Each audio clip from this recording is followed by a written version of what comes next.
অস্ট্রেলিয়ার ভিসার ইস্যু এখন বেড়ে যাবে কিভাবে এই ভিডিওতে আপনি জানতে পারবেন। আসসালামু আলাইকুম, আমি ব্যারিস্টার আহমেদ আল ফারাবি। ইমিগ্রেশন নিয়ে আমি কাজ করে আসছি গত দীর্ঘ প্রায় 14 বছর ধরে।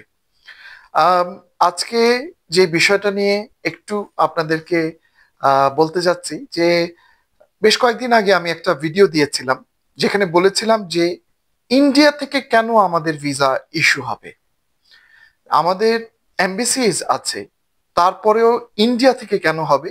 স্পেশালি আমি ইংল্যান্ডের কথা বলেছিলাম, অস্ট্রেলিয়ার কথা বলেছিলাম যে এই বেশ কয়েকটা কান্ট্রি আছে যেখানে এমবিসি বাংলাদেশে অবস্থান করছে কিন্তু ভিসার ডিসিশনটা ইন্ডিয়া থেকে আসে।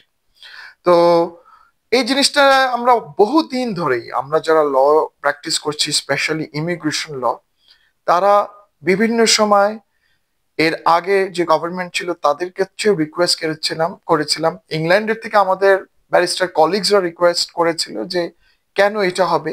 কারণ সেই ক্ষেত্রে দেখা যায় যে যখনই ইন্ডিয়াতে গেল এই ভিসার ডিসিশন গুলা, আমাদের ভিসার ইস্যু একদমই পড়ে যায়, আগের তুলনায় আসলে অনেক কমে যায়। তো এটা আমাদের জন্য কোনোভাবেই কাম্য না। আমাদের দেশের ভিসা রেশিও কমে যাবে, অন্য দেশ থেকে ভিসা অফিসার গুলাও জানা গেছে যে তারাও ইন্ডিয়ান। তো এই বিষয়গুলো নিয়ে আমরা অনেক কথা বলি, কিন্তু আলটিমেটলি এত বছর পরে একটা খুব ভালো ডিসিশন এসেছে, সেটা ডক্টর মোহাম্মদ ইউনূসের অফিস থেকে এসেছে। ওনাকে ধন্যবাদ জ্ঞাপন করছি। আসলে এই জিনিসটা খুব কমেন্ডেবল যে এই মুহূর্তে তারা এই ডিসিশনটা অস্ট্রেলিয়ার এমবেসি থেকে এসেছে যে বাংলাদেশের যেই ভিসাগুলা, এগুলা বাংলাদেশ থেকেই ইস্যু হবে, এখন আর ইন্ডিয়া থেকে ইস্যু হবে না। সো খুবই ভালো একটা নিউজ। এই কারণে দেখা যাবে যে রিসেন্ট সময়ে, সামনের সময়গুলোতে অস্ট্রেলিয়ার ভিসার ইস্যু কিন্তু বেড়ে যাবেই।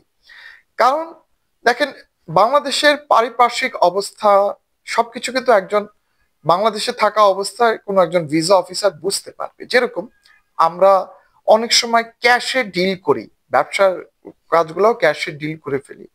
তো এই যে পারিপার্শ্বিক এই অবস্থাগুলা, এগুলা কিন্তু ইউজুয়ালি একজন বাংলাদেশের ভিসা অফিসার যিনি বাংলাদেশে অবস্থান করছে ওনার জানার কথা।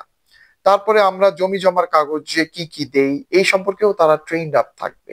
সো যখন বাংলাদেশে এইটা খুব রিসেন্টলি শুরু হবে, তখন কিন্তু বাংলাদেশের সবকিছুই তারা জেনেই এই ক্ষেত্রে ভিসাগুলা আশা করি দিবে।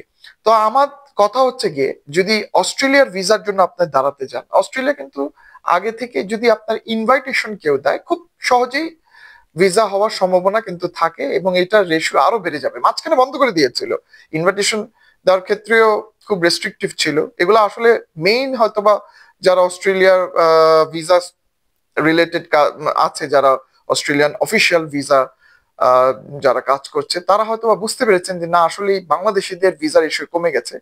তারা এর পরিপ্রেক্ষিতে এই মুহূর্তে বাংলাদেশে নিয়ে আসলো। তো একটাই কথা বলবো, যদি ভালোভাবে দেওয়া যায় একটা ভালো কভার লেটার, একটা ডে বাই ডে প্রতিদিনের আইটিনারি, সেইটার সাথে ম্যাচ করে আপনার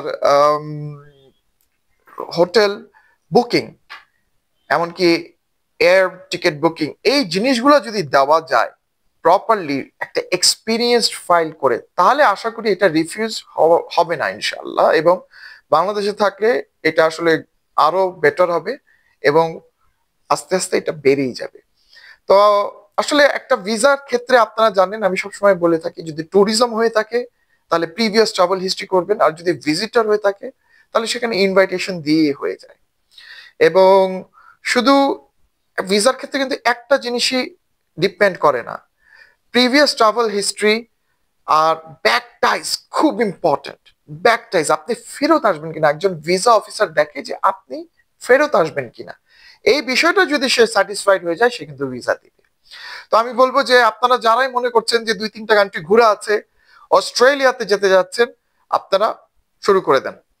আপনারা এই নিয়ে যদি আমার সাথে কথা বলতে চান, আমি তো নাম্বার দিয়ে দিচ্ছি, এই নাম্বারে ফোন দিয়ে আমার সাথে এসে কথা বলবেন। আমি সার্বিক একটা সিনারিও আপনাদেরকে বলে দিব। অনেক সময় দেখা যাবে আমি আপনাদেরকে ইমিডিয়েটলি দাঁড় করা দিব। অনেক সময় যদি মনে হয় যে না আপনাকে ইমিডিয়েটলি দাঁড় করানো ঠিক হবে না, আমি আপনাকে কিন্তু প্রিপেয়ার করে আস্তে আস্তে দাঁড়াবো। এরকম আমার ফাইল আছে যে আমি 7-8 মাস, একটা ফাইল তো 1-1.5 বছরও লেগেছে তাকে প্রিপেয়ার করে, আল্লাহর রহমতে তারা ফুল পরিবার নিয়ে এখন কানাডায় আছে। তো যদি এরকম মনে হয় আমার সাথে এসে কথা বলুন, আমি আপনাদেরকে একটা গাইডেন্স দিয়ে দিব এবং এই সুযোগটা অবশ্যই এখন থেকে গ্রহণ করুন। তো আমার নাম্বারে ফোন দিয়ে অ্যাপয়েন্টমেন্ট নিয়ে চলে আসবেন। আজ এই পর্যন্তই। আসসালামু আলাইকুম।